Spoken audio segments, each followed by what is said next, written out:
الحمد لله نحمده ونصلي على رسوله الكريم اما بعد فاعوذ بالله من الشيطان الرجيم بسم الله الرحمن الرحيم كلا انا خلقناهم مما يعلمون فلا اقسم برب المشارق والمغارب انا لقادرون۔ اللہ فرماتے ہیں ہم جانتے ہیں ہم نے انسان کو کس چیز سے بنایا، کہ اس آیت میں اللہ انسان کو اس کی اوقات یاد دلا رہے ہیں۔ یاد وہ چیز دلائی جاتی ہے جو انسان بھول جاتا ہے، تو اس سے پتہ چلتا ہے کہ ہم لوگ اپنی اوقات بھول چکے ہیں۔ اوقات یاد کیا دلائی ہے اللہ نے؟ سادہ لفظوں میں کہ ہم نے تمہیں جس چیز سے بنایا ہمیں معلوم ہے۔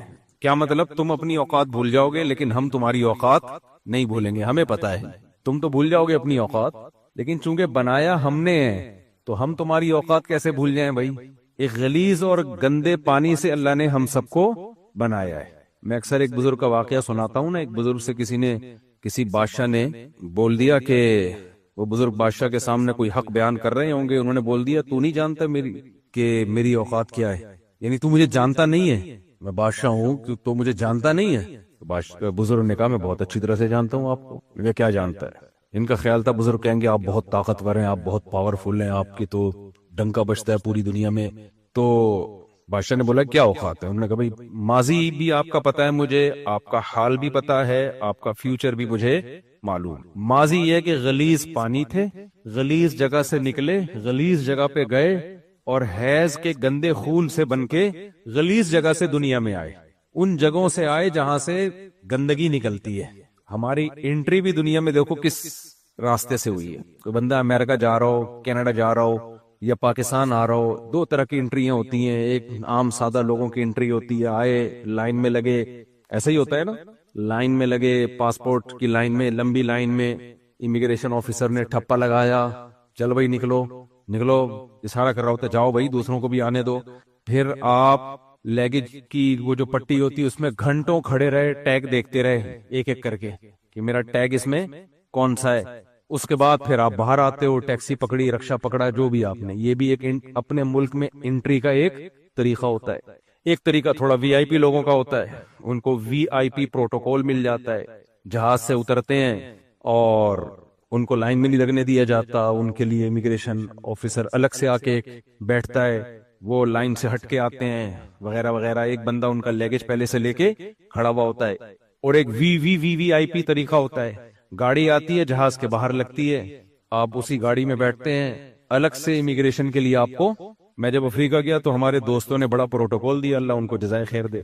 تو میرے ساتھ جہاز میں عیسائی مشنری کا کوئی بندہ تھا جو مجھے عیسائیت کے بارے میں کچھ ٹھش پش کر رہا تھا انگلش میں۔ خیر میں سمجھ گیا کہ میرے پہ ڈورے ڈالنے پہ لگا ہوا ہے۔ میں نے کہا بھائی صاحب میں نے بھی کچھ اشکالات کر دیے، اور میں نے بتایا کہ ہم عیسیٰ ابن مریم کو آپ سے زیادہ چاہتے بھی ہیں اور ان کو فالو بھی کرتے ہیں، سمجھتے ہیں؟ میں نے کہا کہ عیسیٰ ابن مریم حضرت مسیح علیہ السلام کو ہم زیادہ مانتے ہیں، ان کی تعلیمات کو ہم زیادہ فالو کرتے ہیں، آپ نہیں کرتے، ہم کرتے ہیں زیادہ۔ کیا کروں، واقعات سے واقعات اتنے نکل رہے ہوتے ہیں۔ حضرت مسیح علیہ السلام بغیر داڑھی کے تھے یا داڑھی کے ساتھ تھے؟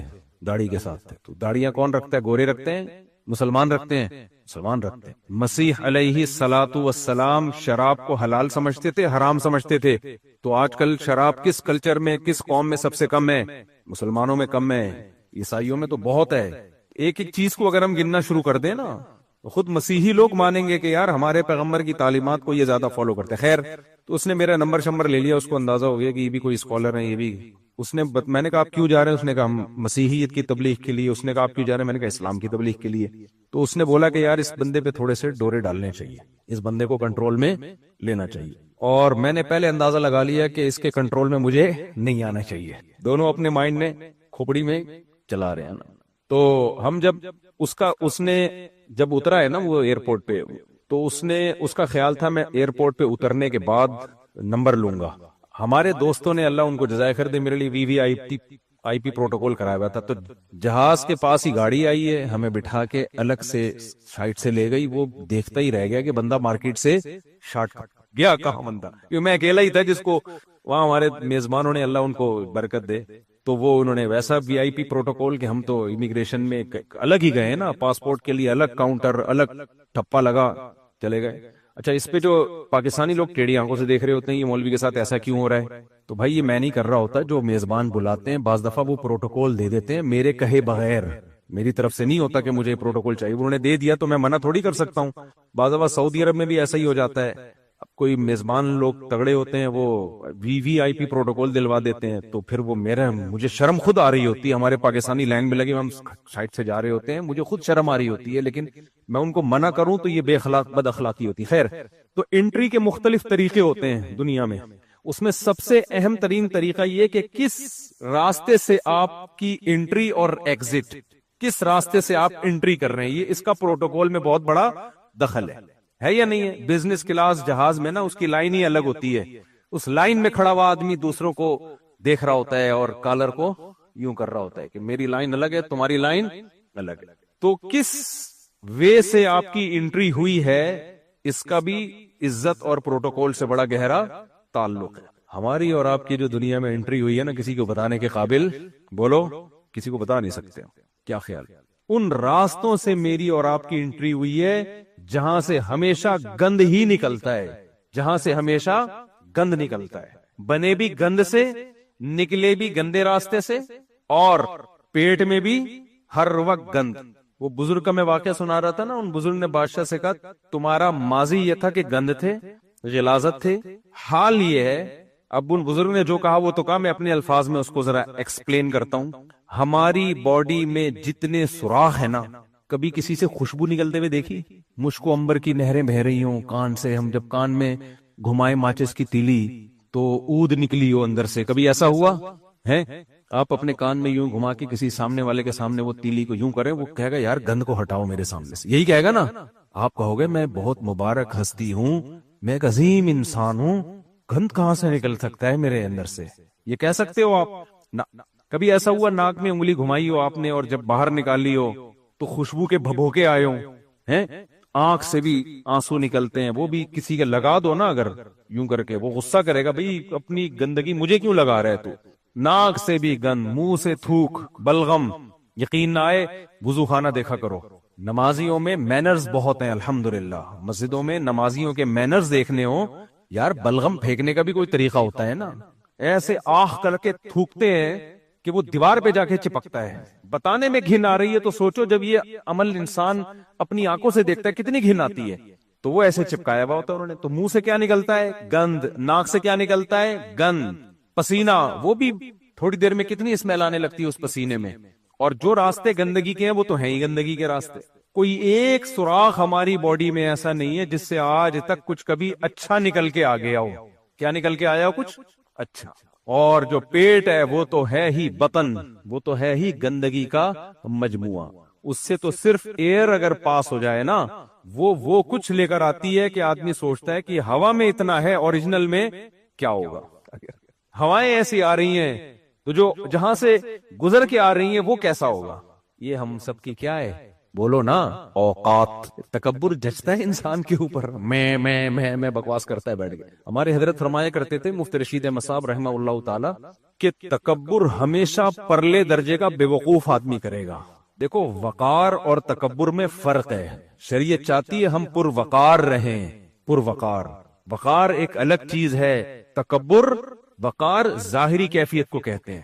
اب کہیں آپ نے تواضع میں بیان سنا کہ ہمارے پیٹ میں گند، ہماری ناک میں گند اور ہر وقت گند، تو آپ تواضع آپ میں اتنی آ گئی کہ اب آپ میں وقار ہی ختم، اوٹ پٹانگ حرکتیں کر رہے ہو، گالیاں منہ سے نکال رہے ہو، کوئی شائستہ بات ہی نہیں کر رہے، کوئی مینرز ہی نہیں ہے۔ آپ کہہ رہے ہم تو ہیں ہی گندے، ہم تو ہیں ہی بھنگی، ہم تو ہیں ہی کیا ہے، چمار، ہم تو ہیں ہی غلیظ، ہم تو ہیں ہی کھٹیا۔ میں بتا رہا تھا نا کا بیان چل رہا تھا مولانا کا، وہ تواضع پہ بیان کر رہے تھے، ہم لوگ بھی بیٹھے ہوئے تھے اس میں۔ تو میں کسی کالج کے لڑکے کو لے کر گیا جو بیٹھتا نہیں تھا زیادہ مولانا ٹائپ کے لوگوں میں، اب وہ تھے بھی صوفی جو بیان کر رہے تھے۔ اس کالج کے لڑکے کو میں لے گیا، اس نے کہا یار یہ صوفیوں کے بیان میری سمجھ میں نہیں آتے۔ میں نے کہا یار کچھ اللہ اللہ سیکھو۔ وہ تواضع پہ بیان کر رہے تھے، تو انہوں نے تواضع پہ بیان کرتے ہوئے کہا دیکھو ہم سب کو اپنے آپ کو کافروں سے بھی بدتر سمجھنا چاہیے۔ تو یہ مجھے دیکھتا ہے بھئی ہم لوگ کافروں سے بدتر ہیں؟ میں نے کہا مطلب ان کا یہ ہے کہ ہو سکتا ہے ایمان پہ موت واقع نہ ہو، اور اس کی ایمان پہ تو فیوچر کے جس کو اصطلاح میں کہتے ہیں کہ ما یعولو الیہ کے اعتبار سے، یہ تو گاڑا لفظ ہو جائے گا، یعنی ہو سکتا ہے مستقبل میں معال کے اعتبار سے، یعنی فیوچر کے اعتبار سے ہو سکتا ہے وہ ہم سے اچھا، تو یہ مطلب ہے اس کا۔ انہوں نے اگلا جملہ کہا کہ اپنے آپ کو ہمیں جانوروں سے بھی بدتر سمجھنا چاہیے۔ بھی مجھے دیکھ رہا ہے، ہم لوگ جانوروں سے بدتر ہے۔ میں نے کہا بھائی اگر اللہ نہ کرے بدعمالی پر موت ہو گئی، کفر پہ موت ہو گئی، تو ہم تو جانوروں سے بدتر ہی ہیں۔ اولئک کالانعام بل ہم اضل، قرآن کہتا ہے یہ جو برے لوگ ہیں یہ تو جانوروں سے بھی بدتر ہیں۔ تو کہہ رہے ہم تو برے نہیں۔ میں نے کہا ہو سکتا ہے بھائی کوئی ایسی برائی ہو، میں تعویل کر رہا ہوں نا، میں تعویل کر رہا ہوں تاکہ یہ بیان سنیں۔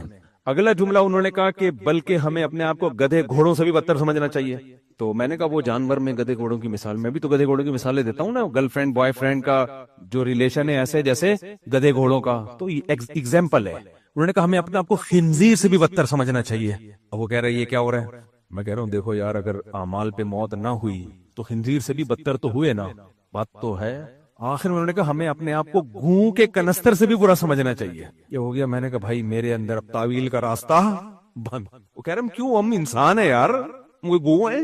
میں نے کہا یہ زیادہ ہو گئی ہے۔ اب یہ میرے سے، ہم ترکی کے میوزیم میں تھے ہم لوگ، میرے ساتھ ایک میرے دوست تھے، 2017-18 کی بات ہوگی۔ ترکی کے میوزیم میں ہمیں چیزیں وزٹ کروائی جا رہی تھی، یہ پتہ نہیں فلاں علیہ السلام کا، حضرت فلاں پیغمبر کا یہ فلاں ہے، حضرت علی کا یہ کرتا ہے، یہ حضرت سیدہ فاطمہ کا جبہ ہے۔ ہم نے ہے بھی کہ نہیں ہے، لیکن ہم نے کہا چلو یہ کہہ رہا ہے تو ہوگا، وہ ہمیں وزٹ کرانا نا، یہ فلاں ہے، یہ حضرت حسین کیا پتہ نہیں کیا ہے، تلوار ہے۔ ایک جگہ ہم گئے، ایک لاٹھی لٹکی ہوئی تھی، ہم نے کہا یہ کیا ہے؟ اب تک ہم تعویل کر رہے ہیں یار ہو سکتا ہے، ہو سکتا ہے۔ اس نے کہا یہ حضرت موسیٰ علیہ السلام کی لاٹھی۔ میں نے دوست سے کہا، میں نے کہا یہ زیادہ ہو، اس سے جو پرانی رپورٹیں تھی وہ بھی کیا ہو گئی، وہ بھی کینسل، کچھ بھی نہیں ہے، کچھ ہوگا، میں نہیں کہہ رہا ساری چیزیں غلط نہیں ہے، لیکن میں نے کہا یار موسیٰ علیہ السلام کی لاٹھی یار بس کر دو بھائی۔ تو پھر لطیفہ یاد آتا ہے مجھے، وہ ایک آدمی کہنے لگا کہ دو پھینکو بیٹھے ہوئے تھے نا، ایک نے کہا ہمارے دادا کا اتنا بڑا استبل تھا، اس میں گھوڑا اگر 500 سال بھی دوڑتا نا وہ استبل ختم نہیں ہوتا۔ اس نے کہا بھائی میرے دادا کے پاس اتنی بڑی لاٹھی تھی، یہیں سے بیٹھ کے چاند سورج کی سیٹنگ کرتے رہتے تھے بیٹھ کے نا، لاٹھی سے یہ والا ستارہ ادھر لے جاؤ، یہ والا ستارہ ادھر لے۔ سامنے والے بولا بھائی اتنی بڑی لاٹھی تیرے دادا رکھتے کہاں تھے؟ جھوٹ بول رہے، کہہ رہے تیرے دادا کے استبل میں رکھتے تھے۔ وہ کہاں رکھتے تھے؟ تیرے دادا کے استبل میں۔ تو یہ جو بتا تھا، یہ منہ مبارک کے نام پہ اتنا جھوٹ بولا جاتا ہے۔ ہر سال کہیں نہ کہیں ربیع الاول میں منہ مبارک کی زیارت ہو رہی ہے۔ خدا کے بندو، جیسے نبی کی پر جھوٹی بات منسوب کرنے کے بارے میں نبی نے فرمایا من کذب علی متعمدا فلیتبوأ مقعدہ من النار، جو مجھ پہ جھوٹ باندھے وہ اپنا ٹھکانہ جہنم میں بنا لے۔ تو ایسے ہی نبی کی طرف کسی جھوٹی چیز کی نسبت کرنے والا بھی اپنا ٹھکانہ جہنم میں بنا لے۔ یہ منہ مبارک پاکستان میں کس کے پاس کہاں سے آ گیا بھائی؟ تیرے پاس دبئی میں زیارت ہو رہی ہے، ہر چھٹے آدمی کے پاس منہ مبارک کے نام پہ لوگوں کو بیوقوف بنا رہا ہوتا ہے وہ۔ تو یہ ایسا نہیں ہے، کوئی بھی ایسا کہے نا منہ مبارک ہے، نہیں بھائی کوئی سند نہیں ہے ہمارے پاس اس کی کہ یہ نبی صلی اللہ علیہ وسلم کا کہ بال مبارک ہیں، جھوٹی خبریں ہیں اس بارے میں۔ تو میں کیا بات کر رہا تھا، پھر دائیں میں نکل گیا۔ ہاں، تو وقار الگ، وہ جو تواضع بنے نا، ہم گوں کے کنستر سے بھی ہے۔ اب مسئلہ یہ ہے کہ مجھے بھی اب ہنسی آنے لگی کہ یار یہ زیادہ ہو گئی۔ اب میں نے کہا یار اتنی پروقار محفل ہے اور مجھے ہنسی آئے گی اور پھر لوگ بولیں گے مفتی طارق مسعود صاحب ہو کے ہنس رہے ہیں بیان میں۔ میں نے بڑی مشکل سے سب، خیر جب میں باہر نکلا تو پھر میں کھلکھلا کے ہنسا ہوں۔ میں نے کہا یار یہ تواضع کی سپرلیٹو ڈگری ہے، ہوں کا کنستر بھی۔ میں نے کہا یار زیادہ ہو گئی ہے بھائی۔ تو تواضع الگ، تواضع کس کی کیفیت کا نام ہے؟ دل کی کیفیت کا۔ تو وقار کا مطلب یہ، یعنی تواضع کا مطلب یہ نہیں کہ اپنے آپ کو کہوں میں خاکسار۔ میں لطیفہ سنایا تھا نا، ایک آدمی نے پوچھا آپ کا نام کیا ہے؟ اس نے کہا کلب حسین، حسین کا کتا۔ اس نے کہا آپ کا نام کیا ہے؟ اس نے کہا خنزیر اللہ، یعنی وہ حسین کے کتے سے بھی زیادہ اپنے آپ کو نیچے گرا دیا اس نے، کہ جب نام میں اتنی تواضع چل رہی ہے تو ہم تم سے بھی 4 ہاتھ آگے۔ تو تکبر بری چیز ہے، لیکن وقار کیا ہے؟ اچھی چیز۔ وقار کا مطلب آپ کے کپڑے استری ہوئے ہوئے ہوں۔ ہمارے شیخ حضرت مفتی رشید احمد صاحب بہت اللہ والے بزرگ تھے۔ دنیا کی محبت، یقینی دعویٰ کسی کے بارے میں نہیں کرنا چاہیے، لیکن اگر میں حلف بھی اٹھا لوں نا کہ ان میں دنیا کی محبت نہیں تھی، نہ شہرت کی لالچ، نہ دولت کی لالچ، نہ تکبر، ظاہریت جو ہم جانتے ہیں، یقینی دعویٰ کسی کے بارے میں کرنے کی اجازت نہیں ہے، لیکن وقار اس قدر تھا۔ حضرت بغیر استری کے کپڑے کبھی نہیں پہنتے، حالانکہ مشہور کیا ہے؟ سادگی۔ اور حضرت کے ہاں جو امام ہوتا تھا نا، اس کو بھی یہ تھا کہ چنٹیں نہ پڑی ہوئی ہوں اور استری والے کپڑے ہوں پورے سیدھے، سمجھ رہے ہیں؟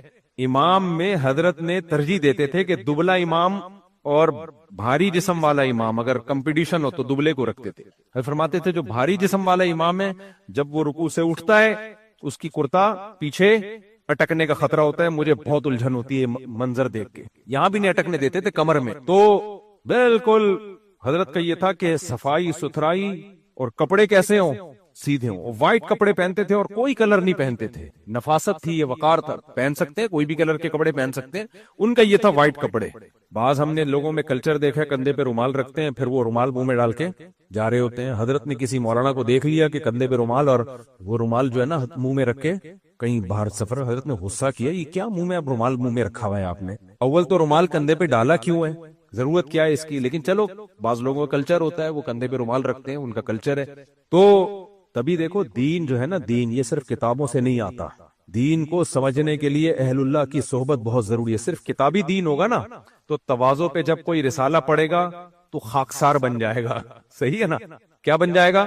خاکسار، اور وہی گوں کا کنستر اور میں گھٹیا انسان، میں بہت ذلیل، میں یہ میں فلانا، اور عجیب سا بن جائے گا وہ۔ اور جب وہ بیان سنے گا تکبر کے خلاف یا تکبر کے خلاف کتابیں پڑھے گا تو وقارت بھی جائے گا اس سے، وہ فرق نہیں کر پائے گا کہ باوقار شخص اور متکبر شخص میں فرق ہوتا ہے۔ سادگی پہ جب بیان سنے گا تو ناڑا لٹک رہا ہوگا اس کو سمجھے گا حضرت جی کیا ہیں، سادہ ہیں، کیونکہ ناڑا ان کا ہر وقت میرا تو نہیں لٹک رہا ہے بھائی کہیں۔ تو بعض لوگ ہوتے ہیں ناڑے لٹک رہے ہوتے ہیں کہیں اول جلول سے، عجیب، ایک پائنچا گھٹنے تک دوسرا پائنچا نیچے تک۔ حضرت جی کہیں جی سادہ بہت ہے، سادہ نہیں ہے حضرت کو، ایٹیٹیوڈ نہیں ہے، سمجھ رہے ہیں؟ حضرت کو تھوڑا سا سیٹنگ پہ لانے کی ضرورت ہے۔ پھر یہ جو ہر چیز میں اول جلول ہی ہوں گے، پھر یہ ہر چیز میں اول جلول ہوں گے۔ یہ جو ناڑا لٹک رہا ہوتا ہے نا، اس پہ ایک لطیفہ ہے، کبھی اکیلے میں آؤ گے تو سناؤں گا، پبلک میں سنانے کا نہیں ہے۔ کچھ لطیفے ہم نے سنبھال کے رکھے ہوئے ہوتے ہیں، وہ کاپی رائٹ ہے، وہ خاص لوگوں کو پارسل کرتا ہوں، ہر ایک کو سناتا بھی، جس کا ظرف چھوٹا ہے اس کو تو سناتا بھی نہیں وہ لطیفے۔ بہت بڑے اعلیٰ ظرف کے لوگ ہوتے ہیں ان کے لیے میں نے وہ لطیفے رکھے ہوئے ہوتے ہیں، وہ صرف انہی کو کاپی رائٹ ہے، سوچتا ہوں پیسے لے کے سنایا کروں میں، اتنے قیمتی لطیفے ایسے ہی ضائع نہ کروں میں۔ خیر، تو وقار ایک الگ چیز ہے اور تکبر بالکل الگ چیز۔ وقار شریعت میں مطلوب ہے، تکبر انتہائی بری چیز ہے۔ تکبر نام ہے دل کی کیفیت۔ تو ہم تکبر بطر الحق، حق کا انکار۔ کوئی غریب آیا آپ کے پاس، چونکہ وہ چھوٹا ہے، وہ اپنا حق مانگ رہا ہے، ادھر دھونس جما رہے ہو آپ، اکثر تکبر کا اندازہ ہو جائے گا میاں بیوی کے جھگڑوں میں۔ بیوی کا خاندان غریب ہے، اپنے حق کے لیے لڑ نہیں سکتی، تو کیسے دبائے گا میاں اس کو، اس کے حقوق نہیں دے گا، بات بات میں مارے گا، ڈانٹے گا، گالیاں دے گا، کیوں؟ اس کے حقوق کے لیے لڑنے والا کوئی بھی نہیں ہے۔ یہ کیا ہے؟ کبر، آپ اپنی اوقات بھول رہے ہو۔ میں اس کی ایک مثال دیتا ہوں، نبی صلی اللہ علیہ وسلم نے، ابو مسعود انصاری تھے یا عبداللہ بن مسعود، غالباً عبداللہ بن مسعود، ان کو دیکھا کہ اپنے غلام کو مار رہے ہیں۔ اب غلام کمزور ہوتا ہے، وہ تو ہاتھ بھی نہیں اٹھا سکتا، کوئی اس کا ساتھ بھی نہیں دے گا، اس کی دھرائی لگائی انہوں نے۔ نبی صلی اللہ علیہ وسلم نے دیکھ لیا، آپ نے فرمایا اللہ اقدر علیک منک علیہ، اے ابن مسعود تم جو اس غلام کو مار رہے ہو نا، تو جتنی تمہیں اس کے اوپر قدرت ہے سزا دینے کی، اللہ کو تم پہ اس سے بھی زیادہ قدرت ہے تمہیں سزا دینے کی۔ عبداللہ بن مسعود ایک دم خوفزدہ ہو گئے اور فوراً کہا ہوا عتق لوجہ اللہ، یا رسول اللہ یہ اللہ کے لیے آزاد۔ غلام آزاد کرنے کا مطلب پتہ ہے کیا ہے؟ اس زمانے میں کسی کے پاس 0 میٹر لینڈ کروزر ہو کروڑوں روپے کی اور وہ اٹھا کے کسی کو گفٹ کر دے، یہ مطلب ہوتا تھا غلام آزاد کرنے کا۔ غلام سے زیادہ قیمتی چیز اس زمانے میں کوئی بھی نہیں تھی، کیونکہ انسان ہے جو آپ کو اس پر ملکیت ہے، 100% آپ کے کنٹرول میں ہے۔ غلام جو کمائے گا وہ مولا کا ہوگا، سمجھ رہے؟ غلام کا جو تصور ہے نا، جو کچھ کمائے گا تو وہ مالک اس کا کون ہے؟ اس کا مالک وہ ہے جو غلام کا مالک ہے، اس کی گردن جکڑی ہوئی ہے غلامی کے توق میں، اس کی اپنی کوئی حیثیت نہیں ہے۔ مالک کے ذمہ صرف یہ ہے کہ اس کے کھانے پینے کا انتظام کرے، سارے کام وہ کرے گا بغیر تنخواہ کے، یہ مطلب تھا غلام کا۔ تو جب آپ غلام، خادم الگ چیز ہے، ملازم الگ چیز ہے، ملازم غلام نہیں ہوتا، سمجھ رہے ہیں؟ ملازم سے تو ایک ایگریمنٹ ہوتا ہے نا کہ آپ نے جاب کر رہے ہیں، اتنی تنخواہ ہے، وہ جب چاہے جاب چھوڑ کے چلا جائے۔ غلام کا مطلب وہ نہیں چھوڑ کے جا سکتا کچھ آپ کو، جب تک آپ اس کو آزاد نہ کریں۔ کروڑوں روپے کی ملکیت ہے وہ، اور عبداللہ بن مسعود تو تھے بھی مسکین اور غریب صحابی، تو اتنا خوف زدہ ہو گئے، فرمایا یا رسول اللہ ہوا عتق لوجہ اللہ، یہ اللہ کی رضا کے لیے کیا ہے؟ آزاد، کیونکہ میں ڈر گیا ہوں۔ تو اس سے پتہ چلتا ہے بعض دفعہ طاقتور کمزور کے ساتھ ظلم زیادتی کر رہا ہوتا ہے، کیوں؟ اس لیے کہ طاقتور اپنی اوقات بھول جاتا ہے، وہ بھول جاتا ہے کہ بھائی ہم سے بھی کوئی ہے جو ہمیں بھی سزا دے سکتا ہے، ہمیں ٹرک کے نیچے لا کے مار سکتا ہے، ہمیں کسی وائرس کے ذریعے ہلاک کر سکتا ہے، ہمیں کسی ایسے غم میں ڈال سکتا ہے کہ جس غم سے ہم زندگی بھر نکل ہی نہ پائیں۔ لیکن وہ جب اپنی اوقات بھولتا ہے، وہ سمجھتا ہے میرے پاس گاڑی ہے، میرے پاس بنگلہ ہے، میرے پاس دولت ہے، تو میں ہی پاورفل ہوں، اور یہ جو کمزور لوگ ہیں میں جو مرضی کرتا رہوں ان کے ساتھ، مجھے کوئی پوچھنے والا نہیں ہے۔ تو اٹ مینس کہ وہ اپنی اوقات اپنے عمل سے بتا رہے کہ وہ اپنی اوقات بھول گیا۔ تو اللہ نے ان آیتوں میں اس کو اوقات یاد دلائی ہے کہ ایک اوقات تو سب میں کامن ہے، وہ یہ کہ غلیظ پانی سے بنایا، تو غلیظ پانی پہ تکبر بالکل بھی جچتا نہیں ہے۔ تو میں بزرگ کا بتا رہا تھا نا، انہوں نے بزرگ نے اس بادشاہ سے کہا کہ آپ کا ماضی یہ تھا کہ غلیظ پانی سے بنے، حال یہ ہے کہ پیٹ میں گند لے کے گھوم رہے ہو، اور مستقبل کیا ہے؟ ادھر جان نکلی فوراً باڈی میں اسمیل آنا، کتنے بڑے حضرت جی ہوں، کتنا بڑا آفیسر ہو، صدر ہو، وزیر اعظم ہو، فوراً لاش پہ کیڑے آنا شروع ہوتے ہیں، کتنی غلیظ گندی اسمیل۔ میت کو کون ورنہ گھر سے نکالتا بھائی؟ باپ اور ماں کے جنازے کون قبر میں ڈال کے آتا؟ محبت نہیں ہے کیا؟ ڈالتے، لیکن کیوں ڈال دیتے قبر میں؟ بھائی کیڑے پڑنے سے پہلے ڈال دو ان کو۔ اتنی بدبو ہوتی ہے نا لاش میں، اتنی غلاظت، آنکھیں پھولنا شروع ہوتی ہیں، سر پھولنا شروع ہوتا ہے، اتنی اسمیل ہوتی ہے۔ یہ ہمارا فیوچر ہے۔ تو اس کے بعد کوئی میں یہ پاگل پنے والی باتیں ہیں بھائی، پاگل پنے والی باتیں۔ تو تکبر کا کیسے پتا چلتا ہے؟ تکبر کیسے پتا چلتا ہے؟ کمزور کے ساتھ آپ کیا کرنا شروع کر دو؟ زیادتی۔ ہمارے ایک ریلیٹیو ہیں، اللہ ان کی عمر میں برکت دے، وہ آفیسر تھے، بڑے آفیسر تھے، وہ ابھی تو ریٹائر ہو گئے۔ تو انہوں نے ہمیشہ ان کا پھڈا ہوتا تھا اپنے بڑوں سے، یعنی جو اپنے سے بڑے آفیسر ہیں، ہم بھی دیکھتے تھے یہ۔ وہ کہتے تھے یار میں ہمیشہ اپنے سے بڑے سے لڑتا ہوں، اپنے ماتحتوں سے نہیں لڑتا۔ ایک تو بڑا وہ ہوتا ہے جو آپ کا امیر ہے، اس کی تو شریعت نے حکم دیا ہے، رسپیکٹ کیا ہے، اس سے پھڈا نہ کیا ہے۔ جو بھی کمپنی میں آپ کا باس ہے بلا وجہ نہ لڑیں اس سے۔ فوج میں کوئی کسی کا آفیسر ہے یا پولیس میں، وہ تو رسپیکٹ دینے کا شریعت میں حکم ہے، آپ اس کو عزت دیں۔ ایک بڑے کا مطلب یہ ہوتا ہے کہ کوئی ظلم کر رہا ہے، زیادتی کر رہا ہے، اور آپ اس کا ہاتھ نہیں روک رہے، لیکن وہی کام جب کوئی چھوٹا کرتا ہے تو رکھ کے 6 چماٹ لگا دیتے ہو آپ، حالانکہ وہ چھوٹا آپ کے مکمل کنٹرول میں ہے۔ اس کو آپ دوسرے طریقے سے بھی سمجھا سکتے ہو۔ کہتے ہیں نا مرغی کو توپ سے اڑانا، سنا ہوگا نا آپ نے۔ وہ چھوٹا ہے، آپ اس کو آرام سے سمجھا دو گے، وہ آپ کے کنٹرول میں ہے، آپ اس کو تھوڑی سی پنشمنٹ سے بھی بات حل، لیکن اس پر تو ایسا غصہ۔ یہ مقولہ بھی آپ نے سنا ہوگا کہ یہ آدمی گھر میں شیر ہے اور گھر کے باہر بلی ہے۔ کیوں؟ گھر میں بیوی بچوں پہ اتنا روب جماتا ہے، ہر وقت بیوی بچے ڈرتے ہیں جیسے گھر میں جب یہ آیا تو کچھ چنگیز خان نے بغداد پہ دوبارہ سے حملہ کر دیا۔ یہ حالت ہوتی ہے۔ باہر کیا ہوں گے؟ بھیگی بلی۔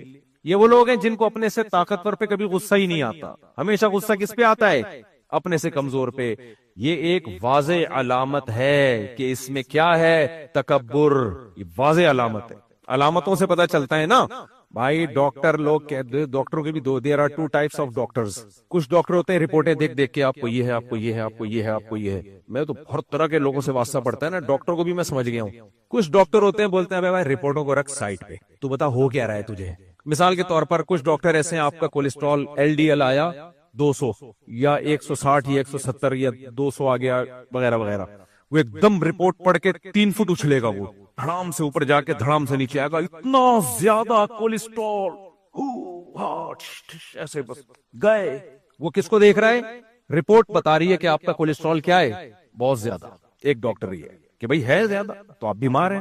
ایک ڈاکٹر، دوسرے ٹائپ کے ڈاکٹر یہ ہوتے ہیں، وہ کہتے ہیں آپ کا 150 ہے یا 200 ہے، ہو گیا رہا ہے آپ کو، چلتے ہوئے سانس پھول رہے ہیں؟ نہیں جناب میں تو بھاگ رہا ہوں، دوڑ رہا ہوں، اچھل رہا ہوں، کود رہا ہوں۔ اچھا کوئی دل میں کوئی پین، کوئی کبھی کوئی مسئلہ ہوا؟ نہیں جی۔ پہاڑی پہ چڑھ جاتے ہو آرام سے؟ ہاں جی چڑھ جاتے ہیں۔ دوڑتے ہو کچھ پین تو نہیں ہوتا؟ نہیں ہوتا، اور وغیرہ وغیرہ۔ یعنی جتنی علامتیں تھی، بلڈ پریشر تو نہیں ہے جی، نارمل ہے۔ کب سے نارمل ہے؟ کئی سالوں سے نارمل ہے، اب بھی نارمل ہے، سب چیزیں فٹ فاٹ ہیں۔ بولتے ہیں یہ رپورٹوں سے، یہ ڈاکٹروں کی رائے، میں نہیں کہہ رہا ان میں صحیح رائے کون سی ہے، غلط رائے کون سی ہے، یہ ڈاکٹروں سے جا کے پوچھ، ٹھیک ہے نا۔ تو وہ کہتے ہیں کہ یہ ہونے دو، اس کی ٹینشن بولو مت لو۔ جب کچھ بھی نہیں ہو رہا، اسی طرح کچھ ڈاکٹر ہوتے ہیں بولتے ہیں بھائی آپ میں وائٹامن ٹیسٹ کروا لیں، پتہ نہیں B12 کا یا B6 کا ٹیسٹ کروا لیں، آپ ٹیسٹ کروایا اس میں کمی آئی، فوراً آپ یہ کھائیں وہ کھائیں۔ دوسرا ڈاکٹر ہوگا وہ کہے گا آپ کو کانپتے تو نہیں ہیں آپ، راشا تو نہیں ہوتا، گھبراہٹ تو نہیں ہوتی، بے چینی نہیں جی میں فٹ فاٹ ہوں، یعنی 2 شادیاں کرنے کے بعد بھی گھبراہٹ نہیں ہوئی تھی۔ میں 4 اس لیے نہیں بول رہا کہ لوگ سمجھیں کہ شاید میں اپنی مثال دے رہا ہوں۔ تو ڈاکٹر کہے گا پھر کسی قسم کے ٹیسٹ کی ضرورت بولو نہیں ہے۔ جب علامتیں ظاہر نہیں ہو رہی ہیں تو پھر رپورٹوں پہ کچھ نہیں رکھا۔ یہ دونوں رائے ہیں ڈاکٹروں کی، اب اس میں صحیح کیا ہے غلط کیا ہے یہ میرا ٹاپک نہیں ہے، یہ میں بس یہ آپ کو بتا رہا ہوں کہ 2 طرح کے ڈاکٹر ہوتے ہیں۔ ڈاکٹروں میں بھی حنفی شافی ہوتے ہیں، صرف یہ مولویوں میں نہیں ہے، سمجھ رہے ہو نا؟ ڈاکٹروں میں دیوبندی بھی ہوتے ہیں، بریلوی بھی ہوتے ہیں، اہل حدیث بھی ہوتے ہیں، تینوں قسم کے طبقے ڈاکٹروں میں پائے جاتے ہیں۔ جو اہل حدیث ڈاکٹر ہے وہ بہت سخت ہوتے ہیں، وہ کہتے ہیں کہ میٹھا بالکل چھوڑ دو، روٹی چاول بالکل چھوڑ دو، یعنی کہ دنیا چھوڑ دو، بس ان کی بس نہیں چل رہا ہوتا۔ آپ میٹھا کتنا کھا سکتے ہو، سونگ سکتے ہو تھوڑا سا بس۔ آپ کیٹو ڈائٹ کے نام پہ ڈاکٹروں کی ویڈیوز پڑی ہوئی ہیں، کیٹو ڈائٹ آپ یہ بھی نہ، ان کا یہ نہیں ہوتا کیا کھانا ہے، یہ بھی نہ کھانا، یہ بھی نہ کھانا، یہ بھی نہ کھانا۔ آدمی کہتا ہے بتا دے بھائی تو کھانا کیا، خالی یہ بتا دو۔ ہم وہ کہتے ہیں چکن کھائیں آپ بوائل کر کے، اور بس چکن کھائیں آپ بوائل کر کے، اور وہ بیف بھی کھائیں اور وغیرہ وغیرہ، بس گوشت ہی کھاتے رہیں آپ۔ خیر یہ ہیں اہل حدیث، بہت سخت ہوتے ہیں۔ کچھ ڈاکٹر ہوتے ہیں بریلوی، کہتے ہیں جائیدادیں بھی کھا جاؤ، آپ کا بس چلے، سب کچھ کھاؤ، رج کے کھاؤ، بس ورزش کیا کرو، اس کو یوٹیلائز کرو، آپ پراٹھے بھی کھاؤ، چینی بھی کھاؤ۔ پڑے ہوئے ہیں ڈاکٹر، آپ سمجھ رہے میں مذاق کر رہا ہوں، آپ جاؤ انٹرنیٹ پہ پڑے ہوئے ہیں یہ لوگ، سب کچھ کھاؤ بھائی، کچھ نہیں ہوتا، بھاگو دوڑو، بس تھوڑی ایکسرسائز کر لیا کرو۔ تو اور کچھ دیوبندی ٹائپ کے ہوتے ہیں، وہ کہتے ہیں نہ یہ کہ سب کچھ کھاؤ، نہ یہ کہ سب کچھ نہیں کھاؤ، وغیرہ وغیرہ۔ اب یہ ڈاکٹروں کا میں زیادہ نہیں پوسٹ مارٹم کروں گا۔ خیر تو کچھ ڈاکٹر ہوتے ہیں جو رپورٹیں دیکھ دیکھ کے ایک ایک چیز تجویز کرتے رہتے ہیں۔ کچھ ڈاکٹر ہوتے ہیں بولتے ہیں بھائی تیرے کو ہو کیا رہا ہے، جب کوئی ہو کچھ نہیں رہا، فٹ فاٹ ہے تو بس صحیح ہے، فٹ فاٹ ہے۔ علامتیں تو اسی طرح یاد رکھو، تکبر اس کی رپورٹ ہمیں نہیں مل سکتی کہ ہم کوئی لیب میں ٹیسٹ کروا دیں، ہاں لیب میں گئے ٹیسٹ کروایا اور آ گیا کہ اس کے اندر اتنا تکبر پائے۔ اگر ایسا ہوتا نا تو مسئلہ آسان ہو جاتا، ہم میں ہر شخص ٹیسٹ کرواتا۔ بھائی تکبر کا جو لیول ہے اس حد تک تو قابل برداشت ہے۔ فار ایگزامپل 100 سے کم جو ہے وہ نارمل میں آتا ہے، اتنا تو ہر ایک میں، ابھی ہم کوئی پیغمبر تو نہیں ہے نا بالکل ہی متواضع ہوں، صحابہ تو نہیں ہم لوگ، تو اتنا ایسا ہے کہ جہنم سے بچا لے گا آپ کو۔ جنت الفردوس میں لے جانا چاہتے ہو تو پھر 50 سے کم ہونا چاہیے، اور جہنم کے اعلیٰ طبقے میں 200 سے اوپر جو ہوگا وہ، اور اگر 400 ہے تو شیطان میں اور آپ میں کوئی فرق نہیں ہے، بلکہ ہو سکتا ہے یہ رپورٹ شیطان نے کروائی ہو، غلطی سے آپ کے کھاتے میں آ گئی۔ تو اگر ایسا ہوتا پھر ہم تواضع کا ٹیسٹ بھی کرواتے، تکبر کا ٹیسٹ بھی کرواتے، حسد کا ٹیسٹ بھی بہت سے لوگوں میں حسد کا مادہ بہت زیادہ ہوتا ہے، بہت سو میں کم ہوتا ہے، بہت سو میں جو بہت ہی اللہ والے ہوتے ہیں ہوتا ہی نہیں ہے۔ وہ لوگ ہوتے ہیں جو دوسروں کی خوشیوں کو دیکھ کے خوش ہوتے ہیں۔ ایسے لوگ مارکیٹ میں کیا چل رہے ہیں، شارٹ، کہ یہ مفتی صاحب بزنس کلاس سے اتر کے آ رہے ہیں، ہائے کتنے اچھے ہیں ماشاءاللہ، یوں دیکھ رہے ہوتے ہیں یہ مولویوں کے بڑے مزے ہیں، یہ مولویوں کے پاس پیسہ پتہ نہیں کہاں سے آ رہا ہے یار۔ اگر بھائی مولویوں کے بڑے مزے ہیں تو بنا لے اپنے 1-2 بچے کے، تو بھی مولوی، پھر بنائیں گے پھر بھی نہیں، کیونکہ ان کو پتا ہے مزے نہیں ہے، مولویوں کے بڑے مزے ہیں یار۔ خیر تو اگر حسد کا ٹیسٹ ہو سکتا ہوتا تو ہم خان لیب سے حسد کا ٹیسٹ کرواتے، اور حسد کا مادہ کسی کی خوشی کو دیکھ کے آپ کو بلا وجہ آگ لگنا شروع ہو گئی ہے۔ اس طرح منفی سوچ، بغض، خامخواہ کا کینہ، کسی سے دل میں ایک دفعہ نفرت ہوئی تو اب اس کو لے کے بیٹھ ہی گئے، ختم ہی نہیں ہو رہی نفرت، یہ بھی ایک بیماری ہے یار۔ ٹھیک ہے ہو گئی، اب ختم کرو اس کو، نہیں اب اس کی ہر پازیٹیو چیز کو بھی کہاں لے کے جا رہے ہیں، نیگیٹو۔ اسی طرح عقیدت میں بھی پاگل ہو جاتے ہیں لوگ، عقیدت میں بھی پاگل ہو جاتے ہیں۔ خیر تو یہ جتنی بیماریاں ہیں، بے جا غصہ، ایک غصہ تو کنٹرول میں، جو شریعت نے ہمیں، فطرت نے ہمیں دیا ہے ہمارے ڈیفنس کے لیے، وہاں تو غصہ آنا چاہیے، ایک ہے بلا وجہ کا غصہ۔ تو یہ ساری جو باطنی بیماریاں ہیں، اگر ان کے حب دنیا، سب سے بڑی بات دنیا کی محبت کا بھی ایک لیول ہونا چاہیے نا، جتنا رہنا ہے اتنا دنیا سے محبت کرو بھائی، لیکن محبت اتنی چل رہی ہے کہ جیسے ہمیشہ ادھر ہی رہنا ہے، یہاں سے جانا ہی نہیں ہے۔ تو یہ ساری چیزوں کے اگر لیب میں ٹیسٹ ہو جاتے، یہ لیبارٹری لفظ نہیں ہے، لیبریٹری کچھ اس طرح کر کے لفظ ہے، اتنا مشکل ہے کہ میں نے پھر وہ لفظ ہی نکالنا زبان سے چھوڑ دیا، میں لیب بول کے چپ ہو جاتا ہوں، ٹھیک ہے نا۔ لیب میں ان تمام چیزوں کے ٹیسٹ ہو سکتے ہوتے تو ہم سب ایک ٹیسٹ کرا لیتے, لیول پتہ چل جاتا. مفتی صاحب باتیں تواضع پہ کر رہے ہیں مگر تکبر کا اتنا وہ چل رہا ہے, دنیا کی محبت کے خلاف باتیں کرتے ہیں لیکن دنیا کی محبت اتنی ہے, تو کتنا آسان علاج ہو جاتا نا. کیا خیال ہے؟ آسان علاج ہوا. پھر ہم بزرگوں کے پاس آتے, حضرت میرا تکبر کا لیول 200 آیا ہے, کائنڈلی شیطان سے تھوڑا سا ہی کم ہے تو اس کو آپ لیول پہ لے کر آئیں. وہ بزرگ آپ سے وہ کام کرواتے کہ تکبر کی ایسی کی تیسی کر دیتے. وہ آپ سے غریبوں کے جوتے پالش کرواتے. پہلے خانقاہوں میں یہ ہوتا, شیخ اور پیر و مرشد سمجھتا تھا نا یہ آدمی میں دماغ اس کا زیادہ آؤٹ ہو گیا ہے. پہلے خانقاہیں ایسی ہوتی تھیں, اب چند خانقاہیں ٹھیک رہ گئی ہیں, باقی خانقاہوں میں سوائے پھوڑنے پھاڑنے کے دیگیں پہ دیگیں اور گردنیں ماشاءاللہ آپ ذرا دیکھو تو صحیح جا کے, اتنی موٹی موٹی گردنیں لنگر کھا کھا کے, اور وہاں بیٹھے ہوئے ہیں, بس کوئی کام ہی نہیں ہے. جو بے روزگار ہوتا ہے خانقاہ میں آگے پڑ جاتا ہے. تو پہلے جو خانقاہیں ہوتی تھیں اس میں پیر و مرشد, اب ٹیسٹ ہوتے نہیں, علامتوں سے پتا چلتا ہے کہ اس کے اندر کیا ہے, کبر, اس کے اندر حسد کا مادہ زیادہ ہے, اس کے اندر کینہ اور بغض کا مادہ زیادہ ہے, یہ دنیا مردار کا عاشق ہے. گیٹ اپ نہیں ہے عاشقوں والا, گیٹ اپ تو ایسا لگے گا جیسے حاجی ڈونلڈ ٹرمپ کا. دیکھو صرف ٹوپی پہنانے کی دیر ہے, سفید کرتا شلوار پہنا دو اور آپ دیکھو ماشاءاللہ امن کے ایوارڈ مل رہے ہیں. خیر, تو گیٹ اپ تو بڑا اچھا ہے, اندر کیا بھرا ہوا ہے, اندر کیا بھرا ہوا ہے. گیٹ اپ تو میرے بھائی فرعون کا بھی بڑا اچھا تھا.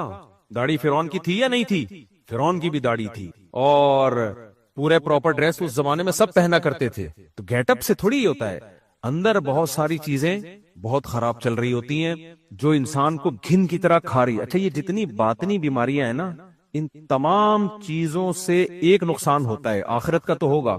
ایسا آدمی خوش کبھی نہیں رہ سکتا جس کے اندر تکبر ہے, خوش نہیں, کیونکہ اس کی ناک پہ ہر وقت مکھی بیٹھی رہے گی. اس کو رسپیکٹ چاہیے, اور دنیا بڑی ظالم ہے. جو رسپیکٹ کے قابل لوگ ہیں ان کو نہیں مل رہی ہوتی, تو ہے ہی نہیں قابل, تجھے کہاں سے ملے گی. ہر وقت ان کو کیا چاہیے, عزت چاہیے. عزت کے بھوکے ہوتے ہیں, شہرت کے یہ بھوکے ہوتے ہیں, دولت کے یہ بھوکے ہوتے ہیں. جتنی بھی دولت مل جائے نا, ان کو ہر وقت ڈر ہوتا ہے چھن تو نہیں جائے گی کہیں, چھن تو نہیں جائے گی کہیں. ان کی ساری خوشیاں ان کی جھولی میں لا کے ڈال دو, ایک خوف, یہ چھن تو نہیں جائے گی خوشی, ایسا تو نہیں ہو جائے گا, ویسا تو نہیں ہو جائے گا. کیونکہ انسان کو جس سے حد درجے, تو اس کے چھننے کا خوف ہر وقت لگا رہتا ہے. ان کو کتنی بڑی ڈپریشن ہے یا نہیں ہے, کس قدر عذاب میں ڈالا ہوا ہے اپنے آپ کو. یہ تو نہیں, اور پاکستان میں تو ہر وقت خطرہ موجود ہے ویسے ہی, یہ تو نہیں ہو جائے گا, وہ تو نہیں ہو جائے گا, یہ تو نہیں ہو جائے گا, وہ تو نہیں, ہر وقت خوف زدہ رہتے ہیں. پھر جس کے دل میں حسد ہو وہ خوش رہ سکتا ہے؟ بولو. کیونکہ بھائی یہ املل انسانی ما تمنا, قرآن کہتا ہے تمہیں وہ سب کچھ دنیا میں نہیں ملے گا جو تم چاہتے ہو. تم خدا تھوڑی ہو, بہت سی چیزیں میں چاہ رہا ہوں گا مجھے ملیں, نہیں ملیں گی, میرے دشمن کو ملنا شروع ہو جائیں گی. آدمی حسد میں جاتا ہے, بھائی یہ کیا ہو رہا ہے یار, یہ کیا ہو رہا ہے, مجھے مل نہیں رہی. اور مل کس کو رہی ہیں, مل بھی دشمن کو رہی ہیں, دشمن ترقی کر رہا ہے. حسد حسد حسد. تو ان تمام چیزوں کا اگر لیب میں ٹیسٹ ہوتا تو بیماری تو پتہ چلتی نا. پھر بزرگوں کے پاس آتے, بزرگ علاج کرتے, اور وہ والے بزرگ علاج کرتے جن میں خود یہ بیماریاں نہیں ہیں, پھر وہ علاج کرتے. پہلے زمانے میں کیسے ہوتا تھا, جس کے دل میں دیکھتے تھے نا بزرگان دین دولت کی محبت ہے, اس سے نوٹ جلوایا کرتے تھے. صدقہ خیرات نہیں, جلواتے تھے. یہ جائز نہیں ہے اس زمانے میں, آپ یہ کام نہ شروع کر دیں. جیسے 5000 کا کڑک نوٹ ہے نا, ادھر سے پکڑ کے آگ لگاؤ, جلے, اور ساتھ ساتھ تمہارا دل بھی کیا ہو, جلے. آپ نہ شروع کر دینا, اللیگل ہے. یہ ایک مثال دے رہا ہوں, پہلے ایسا ہوتا تھا کہ تاکہ, اور یہ دوسری گڈی بھی جلا, تیسری بھی جلا. دل سے کیا نکلے, محبت نکلے. ہو سکتا ہے کوئی ظاہر پرست کا, یہ تو پیسے کا نقصان ہے. بھائی دل کو بچانے کے لیے پیسے کا نقصان ہے. یہ پیسہ بہترین جگہ پہ خرچ ہو رہا ہے, صحیح ہے نا. نارملی یہ ضیاء ہے, حرام ہے, ناجائز ہے, اسراف ہے. تبھی تو جو اہل اللہ ہیں وہ فیصلہ کریں گے نا کہ تیرا یہ علاج ہے بھی کہ نہیں ہے. وہ کہتے ہیں صدقہ بھی نہ اس کو دینے دو علاج کے طور پہ. ویسے تو صدقات و خیرات کے اسلام میں بہت فضیلت ہے, کیونکہ صدقہ بھی دیتا ہے تو بعض دفعہ خراب ہو رہا ہوتا ہے اس کا کیس. آگ لگا, دل جلے, نوٹ جلے گا تو تیرا دل بھی ساتھ ساتھ جلے گا. اس کی مثال میں ایک دیتا ہوں آپ کو. عشق ہو گیا کسی سے اور معشوقہ کا انتقال ہو گیا, خود بخود عشق ٹھیک ہو جائے گا کہ نہیں ہو جائے گا؟ اگر جب تک وہ زندہ رہتی عشق ٹھیک ہوتا. جو کم درجے کا پیشنٹ ہے اس کا تو ٹھیک ہو جاتا, جو بہت ہی ڈھیٹ قسم کے پیشنٹ ہیں ان کا ٹھیک نہیں ہوتا جب تک کہ وہ معشوقہ مر نہ جائے. میں جب کال سونا کرتا تھا 2012-13 کی بات ہے, کوئی ڈاکٹر بن رہی تھی لڑکی, اس کا فون آیا, کہ مجھے وہیں اپنے جہاں میں ہاؤس جاب کر رہی ہوں کسی ڈاکٹر پہ عاشق ہو گئی ہوں اور اس نے بھی بڑے لارے لپے دیے ہوئے مجھے، لیکن اب وہ لارے رپے دے کے جیسے کہ ہوتا ہے نارمل مرد کھیلتے ہیں لڑکیوں کے ساتھ، جب دل بھر جاتا ہے تو پیچھے ہو جاتے ہیں، تو پیچھے ہو گیا. تو اس نے کہا میں پاگل ہو گئی اس کے عشق میں، میرا دماغ خراب ہو گیا ہے، یہ ہو گیا، مجھے وہی چاہیے، اور وہ مان نہیں رہا مجھ سے شادی پہ، وہ تو مجھ سے جان چھڑا رہا ہے، ظاہر ہے دوسری لڑکیوں میں انجوائے کر رہا ہوگا وہ. اب یہ مجھے فون کری میں پاگل ہو گئے، میں نے پھر اس کو ذکر بتایا، کچھ علاج بتایا، جو بھی تصوف میں عشق نکالنے کے طریقے ہیں وہ عمل کر کے ہی نہیں دے رہی، وہ عمل ہی نہیں کر رہی. میں نے کہا بھائی آپ اپنی حفاظت کرو، آپ مر جاؤ گی اس عشق میں، پاگل ہو جاؤ گی، آپ کو میں یہ بتا رہا ہوں، یہ ٹوٹکے بتا رہا ہوں، یہ ٹوٹکے کرو. نہیں جی. کچھ دنوں بعد اس کا فون آیا کہ مفتی صاحب وہ ملک چھوڑ کے بھاگ گیا ہے، یہاں سے چلا گیا ہے، تو میرے دماغ سے نکل گیا. مایوس ہو گئی نا. اس سے پتہ چلتا ہے بعض دفعہ علاج یہ ہوتا ہے کہ مایوس ہو جاؤ کہ یہ آپ کو ملنے والا نہیں ہے، پھر انسان صبر کر لیتا ہے، اگر ورنہ تو بیوقوف ہوتا تو گولی مار کے مار دیتا ہے اپنے آپ. تو بزرگ بعض دفعہ کیا کرتے ہیں، جب پہلے زمانے میں کرتے تھے کہ جب دولت کا عشق ہے، دماغ میں ہر وقت پیسہ پیسہ پیسہ پیسہ، دولت، نوٹ، ہر وقت، اس سے بڑا عذاب نہیں ہے بھائی کوئی، پاگل ہو جاتے ہیں لوگ. تو وہ بزرگ کیا علاج بتاتے تھے، کڑک کڑک نوٹ لے کے کنارے سے ایک دم سے آگ نہیں لگاؤ، کنارے سے آگ لگاؤ، اس کو جلتا ہوا اپنی آنکھوں سے، وہ وہاں جل رہا ہوگا، ادھر دل میں، کیونکہ ابھی آپ کو اس لیے لے کر آپ کا نوٹ جل نہیں رہا ہے، ادھر دل میں کیا ہوگی، دل میں بھی آگ لگ، تو ایک پھر دوسرا، ایک ترسا ترسا کے. تو اور پہلے مرید بڑے ٹائٹ ہوتے تھے، کسی پیر سے بیعت ہوتے تھے اصلاح کے لیے کہ آپ جو علاج بتائیں گے ہم کریں گے. اب جو مرید ہوتا ہے نا وہ پیر صاحب کو گائیڈ کر رہا ہو، وہ باپ بنا ہوا ہوتا ہے، کیوں ہر چیز میں کیا چلا رہا ہے، کیوں. میں واقعہ سنا ہے نا، حضرت مولانا شرف علی تھانوی کے پاس ایک شخص آیا کہ مجھے ایک دودھ والی سے عشق ہو گیا، گھوسن کہتے تھے میرا خیال ہے اس کو، گھوسن سے عشق ہو گیا ہے. تو وہیں تھانوی نے فرمایا کہ ٹھیک ہے تم صحیح جگہ پر آئے ہو، ہم تمہارا علاج کر دیں گے انشاءاللہ، لیکن علاج سے پہلے کچھ پرہیز ہے، علاج تو بعد میں ہوگا، پہلے کیا ہوگا، پرہیز. اس پرہیز میں یہ ہے اس کا جان بوجھ کر دل میں خیال نہ لے کر آؤ. یہ جان بوجھ کر اس لیے کہ جب عشق ہوتا ہے تو غیر اختیاری طور پہ خیالات تو آئیں گے نا، جو خود سے آ رہے ہیں آنے دو. جان کر نہیں سوچنا کہ فارغ بیٹھا ہوں چلو اس کے بارے میں سوچو، یہ اپنے آپ کو فارغ کرتا ہوں اسے سوچنے کے لیے، کہ جان کر اس کے بارے میں سوچنا نہیں. اور اس کے بارے میں کسی سے بات چیت بلا وجہ بیٹھ کے اپنے دوستوں میں اس کا تذکرہ، تو یہ پہلے پرہیز کرو چند دن، اس کے بعد میں علاج بتاؤں گا. مجھے تو دودھ کی ضرورت نہیں ہوتی، میں دودھ خریدنے کے لیے اس کے پاس جاتا ہوں تاکہ اس کی زیارت ہو جائے. آپ کہہ رہے ہو سوچو نہیں، میں تو دودھ کی ضرورت نہیں ہے، دودھ خریدنے جاتا ہوں. تو حضرت محب تھانوی نے رکھ کے ایک لگایا چماٹا، بولا نالائق، جب مجھے مان نہیں رہے ہو، میری مان نہیں رہے ہو، تو میرا ٹائم ضائع کرنے میرے پاس آئے کیوں ہو؟ بھائی آئے تو اس لیے ہو نا کہ جو، ہاں مجھے یاد آیا، آخر میں وہ کہتا ہے کہ مجھے بس کسی طرح وہ دلا دیں آپ. اس کا خیال تھا اللہ والے بزرگ ہیں تو یہ اللہ سے دعا مانگیں گے یا کوئی عمل بتائیں گے، وہ آ جائے گی میری جھولی میں، دعا مانگیں گے نا. تو انہوں نے کہا میں کیا لڑکیاں دلانے کے لیے یہاں بیٹھا ہوا ہوں؟ تو ایک تھپڑ لگایا کہ اپنا بھی ٹائم، پہلے لوگ بزرگوں کی مار کھا بھی لیا. اس زمانے میں جو چیز سب سے زیادہ شارٹ چل رہی ہے نا وہ تمیز ہے. لوگ فخر سے بتاتے تھے یار ہم نے بڑوں کی مارے کھائی ہیں، ہم نے باپ کی مارے کھائی ہیں، ماں کے تھپڑ کھائے ہیں، یہ فخر سے بتاتے تھے لوگ. اب تو یار ایسا کبر ہے نوجوان نسل میں، نہ ٹیچر کا احترام، نہ بڑوں کا احترام، نہ بزرگوں کا احترام، نہ مسجد کے امام کا احترام. سارا کلچر ہمارے سوسائٹی میں گوروں سے آ رہا ہے. گوروں میں احترام نہیں ہے، گوروں میں رسپیکٹ ہے سب کے لیے سیم برابر. جمشید سے بھی اسی طرح ملیں گے جیسے اپنے فادر سے مل رہے ہیں. جمشید میں اور فادر میں کوئی فرق؟ فادر سے بھی how are you, nice to meet you, بس. اور جمشید آئے گا تو بھائی جمشید سے الگ ملو. فادر جب آتا ہے تو انسان کی بازو جھک جاتے ہیں، نگاہیں جھک جاتی ہیں. ابا کے سامنے اونچی آواز سے بات نہیں کرنا ہے، تکیے پہ ٹیک لگا، ابا سامنے بیچارے ایسے بیٹھے اور یہ ٹیک لگا پہ ٹانگیں پھیلا کے بیٹھا ہوا ہے. میں دیکھ رہا ہوں لڑکوں کو، نوجوانوں کو، یار یہ تو بری چیز ہے یار. ابا ہیں تھوڑا سا تو ہل لے. میں نہیں کہہ رہا ٹیک لگانا بند کر دے، تھوڑا سا ہلیں، یوں بس اتنا ہل جائے، ابا کو پتا چلے مجھے تھوڑی سی عزت، تھوڑی سی بھی دے دو. اس زمانے میں بہت ہے. ابا نے کون سا اپنے ابا، استغفر اللہ، یعنی آپ تھوڑی سی بھی عزت دے دیں. میں کہنے والا تھا ابا نے کون سا اپنے ابا کو دی ہوگی، لیکن غلط ہو جائے گا. تو تھوڑی سی رسپیکٹ دے دیں، صحیح ہے نا. اما آتی ہے تھوڑا سا ہل لیں یار. ڈانٹ دے تو مسکرا لیں کہ اما کی ڈانٹ ہے بھائی، کوئی بات نہیں. ہر بات میں اینٹ کا جواب پتھر سے دے رہا ہے. مسجد کا امام ہے یار، چلو جیسا بھی ہے تھوڑا سا آپ سے تیز پہلے ہمیں یاد ہے ہماری مسجد کے امام صاحب لڑکوں کو بلا دو، ادھر. لڑکے سارے کام چھوڑ کے آ رہے ہوتے تھے، یار امام صاحب نے بولا جا ایسا کر، وہ چھیڑنے لے کر آ. وہ جاتا تھا بھاگتا ہوا.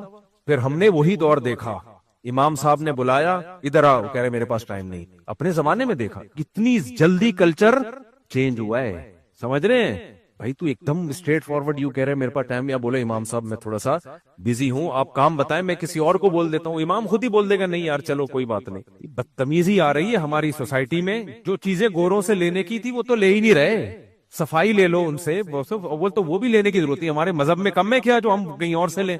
لیکن کم از کم تو چیزیں سیکھنے کی ہیں وہ سیکھ لو نا، سارے الٹے کام وہاں سے ہم امپورٹ کر رہے ہیں۔ اور ماشاءاللہ ہماری عدالتیں بھی رج کے کلچر کو تباہ بھی، دیکھو کورٹ میں قانون بن رہا ہے، بیگم کو اگر دوسری شادی کی دھمکی دی تو یہ بھی ذہنی ٹارچر میں آئے گا، اس پہ بھی ایف آئی آر کٹ سکتی ہے، بیگم پہ ہاتھ اٹھایا تو ٹارچر میں آئے گا، ڈانٹ دیا تو مینٹلی۔ ابے بیگم کو تم باپ سے بھی زیادہ بیگم ہم لوگ بھی رکھی ہوئی ہے بھائی، ہم لوگوں نے، ہمارے بیگموں سے جا کے پوچھو، میرا خیال ہے میری کوئی شاید برائی نہیں کرے، یہ جملہ میں کبھی کہتا نہیں ہوں، ہم بھی تمیز سے رہتے ہیں یار۔ لیکن آپ جب اتنا زیادہ کسی کو باپ بنا دو گے تو میاں بولے گا ابے بیگم نہیں girl friend is the best, بیگم نہیں بناؤ کسی کو، کیا رکھو؟ Girl friend. یہ سارا نکاح کے نظام کو تباہ و برباد کرنے کی سازشیں ہیں۔ ان کمبختوں کے اپنے تو گھر آباد ہوتے نہیں ہیں، جو اسمبلی میں بیٹھے ہوئے لوگ ہیں نا، ان میں اکثریت کے اپنے گھر آباد نہیں ہوتے، تو یہ چاہتے ہیں اس قوم کو بھی ایسا ہی اپاہج کر دیں۔ میں نہیں کہہ رہا بیوی کو آپ مینٹلی ٹارچر کرو یا ہاتھ اٹھاؤ اس کے اوپر، لیکن یہ کیا بات ہے کہ یار اس کو کچھ بھی، یعنی وہ شوہر کے اوپر کوئی بھی بلی ڈالنا چاہے نا، کسی بھی بات کو بنیاد بنا کے اس کو اندر کر سکتی ہے۔ جب چند میاں مارکیٹ سے شارٹ ہوں گے، جیلوں میں جائیں گے، لوگ عبرت حاصل کریں گے، بولیں گے بھائی گرل فرینڈ بنا لو، بیوی بولو مت بناؤ، یہ آنے والا ہے۔ تو اس پہ مضبوط آواز اٹھا، بولے یہ ہم نہیں مانتے اس قانون کو۔ خیر، تو کیا کہہ رہا تھا میں یار، تو یہ بہت زیادہ قیام تام چل رہا ہے آج۔ ہاں، تو پہلے زمانے میں بزرگوں کے ہاں تربیت ہوتی تھی کہ بھئی تربیت ایسی ہوتی تھی کہ تمہارے اندر تکبر ہے، تم جاؤ مسجد میں چپل سیدھے کر جا کے نماز۔ مانے اپنے حضرت کی خانقاہ میں ہم نے دیکھا ہے، حضرت مفتی رشید احمد صاحب رحمہ اللہ تعالیٰ کے ہاں ڈیفنس کے ایک بڑے تاجر آئے ہوئے تھے، یہاں سامنے بیٹھے ہوئے تھے حضرت کی رکشے والا، اور دوسرے تھوڑا سا پیچھے بیٹھے ہوئے، اور کچھ بیچارے دیسی سے مولوی تھے بالکل ہی غریب سے، وہ پیچھے بیٹھے ہوئے۔ حضرت نے ان صاحب کو، کیونکہ وہ حضرت سے بیعت تھے، بیعت نہ ہوتے تو پھر حضرت یہ کام نہ کرتے۔ جو بیعت ہوتا ہے وہ تو پیشنٹ ہے نا، تو ڈاکٹر جو ٹیکا لگائے گا، کوئی آ کے آپ کے ٹیکا گھسیڑنے دو گے آپ؟ کوئی بندہ آ رہا ہے کہہ رہے یار یہ ٹیکا لے کے گھوم رہا تھا، ذرا کول آگے کرنا، آپ بولے تو کون ہے بھائی، ہٹ یہاں سے۔ لیکن آپ کسی ڈاکٹر کے پاس گئے کہ ڈاکٹر صاحب میں بیمار ہوں، ڈاکٹر نے کہا ٹیکا لگاؤں گا، تو آپ خود پہلے اپنا بازو آگے کر دو گے تاکہ کسی اور جگہ لگانے کی کوشش نہ کرے۔ میں تو ڈاکٹر کے کوئی ویسے ٹیکے لگواتا نہیں، کبھی ہو نا تو فوراً یوں کر دیتا ہوں میں ایسے کر، کیونکہ بھروسہ نہیں ہے بھائی۔ تو جو بزرگ لوگ ہوتے ہیں نا وہ دوسروں کے ساتھ نہیں کرتے ہر شخص کو یوں بھائی، جو تربیت کے لیے آیا ہے۔ تو پھر مالداروں کا علاج زیادہ ٹف ہوتا ہے۔ مالداروں کا علاج کیا ہوتا ہے؟